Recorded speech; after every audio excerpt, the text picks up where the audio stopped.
We don't have to be so surprised by surprise. If we take the trouble to actually look over the horizon, I don't like the word horizon scanning, it's just looking for the masts of the ship, which is already at sea. You need to see the ships that aren't yet at sea and may never set sail if you take the right kind of precautions, commission the right kind of R&D, and start the right kind of consultations within society. Even though we had quite good horizon scanning, then it came to the practicalities, because people would think it'd be more like flu and for various other reasons.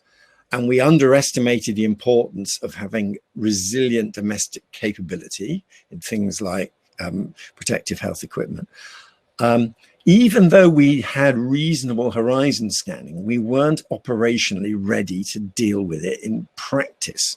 And that is why I think the management of these problems is as important as the initial scanning to identify them. The scanning wasn't the problem, it was what was then implemented. And I think for a time we were all very pessimistic. I think the vaccine, though, has given everyone hope and a reminder of the power of science. We already have seen the worst floods for hundreds of years in this country, 2012-13. And really that was predicted by the big flood and coastal defense analysis that I ran, a big 3-year program with 110 experts. We said it's going to happen.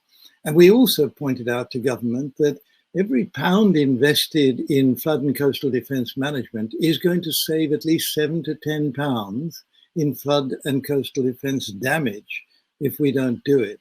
And, you know, it is very, very clearly true that investing in risk management is the right way to manage this. So no question, we have to adapt. I think every country has to find out, and this is critically important, from the British Met Office, from critical Met Offices, what will climate change deliver for my country in terms of the challenges and how do we manage it?